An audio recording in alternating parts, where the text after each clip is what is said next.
Hey there, welcome to TuTu'sTALK. Talk. Today we're diving into some psychological science together, so let's get started. So, why does a narcissist come back to you after a messy breakup? The hoovering behavior of someone with narcissistic personality disorder is, honestly, a pretty typical manipulation tactic. Usually it happens when they lose control, attention, or their source of emotional supply. Basically, they're trying to pull you back into their orbit. And this isn't because they love you or regret what happened. It's really driven by these psychological motives.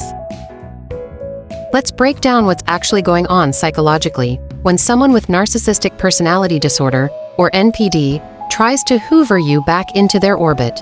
This isn't just about manipulation on the surface. There are deep-rooted psychological mechanisms at play that drive these behaviors, often without the narcissist even being fully aware of them. First, a sense of losing control triggers intense anxiety.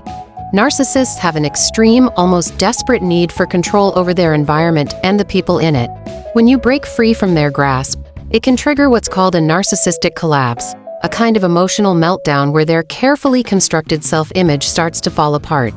In reality, they aren't truly mourning the loss of you as a unique person. Instead, they're panicking over the loss of control and the disruption to their sense of order. What they crave is not your companionship, but the restoration of their power over you and, by extension, their world. Second, when their emotional supply, often called narcissistic supply, is cut off, it's like pulling the plug on their main source of self-esteem. To a narcissist, you're not seen as a whole, independent individual. Instead, you're a source of reactions, admiration, validation, or even just attention. If they don't have a more stable or reliable source of this supply elsewhere, they'll instinctively reach back out to tap into the old one, hoping to refill their empty tank. This is why hoovering can feel so persistent and relentless. Third, restarting the cycle is a core part of the narcissist's emotional manipulation script. This script typically follows a predictable pattern: idealization, where you're put on a pedestal; devaluation, where you're criticized or ignored; discard, where you're pushed away; and finally, hoovering, where they try to suck you back in. Often they're not acting out of genuine emotion or regret, but simply following this ingrained pattern, almost like a reflex. The cycle itself is what gives them a sense of control and predictability. And finally, sometimes hoovering is a test, a way for the narcissist to gauge whether you still have feelings for them, whether you'll still wait for them, or if you're willing to sacrifice your own needs for theirs. The moment you respond, even if it's just a small reply, they feel a surge of satisfaction. It's not about love or connection. It's about confirming the fantasy that you still belong to them, that they still have a hold over you. Understanding these psychological mechanisms can help you recognize hoovering for what it truly is: a set of behaviors rooted in insecurity, not genuine care. Now, how do you recognize hoovering tactics from someone with NPD? These behaviors can be subtle, but once you know what to look for, the patterns become much clearer. Hoovering is all about drawing you back in, often after a period of silence or distance. The person may suddenly reappear in your life, acting as if nothing happened, or even as if they've changed. It can sound like, "I dreamt of you last night," or "You've been on my mind lately," or maybe, "I suddenly thought of you and just had to reach out," or even, "I can't forget you, no matter how hard I try." These messages are designed to tug at your emotions and make you feel special or missed. They might pretend to care about how you've been lately, asking about your health, your family, or your job, as if they're genuinely concerned. Sometimes they'll send old photos or inside jokes, hoping to remind you of the good times you shared. Or they'll bring up shared memories, trying to reignite a sense of nostalgia and connection.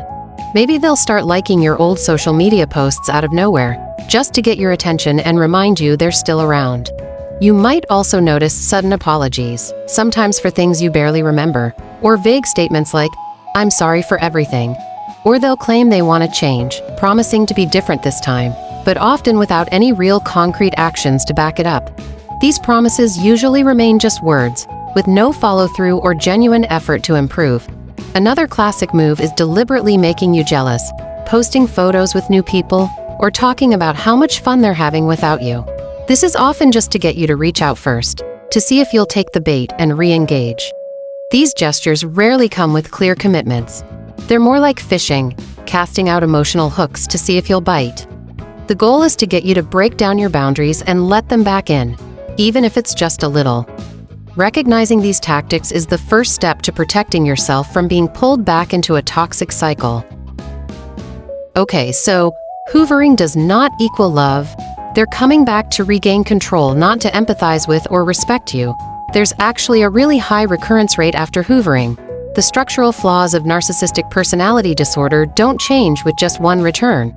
You'll just end up pulled back into a more hidden, more dangerous emotional cage. And honestly, your progress will be derailed. Every response to hoovering might pull you from detachment back to addiction, sending you into another cycle of anxiety, shame, and chaos. So, here's what you can do when you're struggling to cope with the aftermath of a difficult relationship. First, take a moment to recognize your feelings calmly. Acknowledge them without judgment or panic.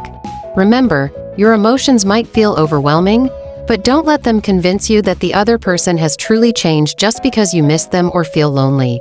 Instead, really examine their actions over time. Look for patterns and long-term consistency, not just words or promises made in the heat of the moment. Stick to no contact, even when it's hard. Cutting off communication isn't about punishing anyone. It's about protecting your own boundaries and giving yourself space to heal. Remember, no contact is a form of self-care, not cruelty. It's a way to reclaim your peace and emotional clarity.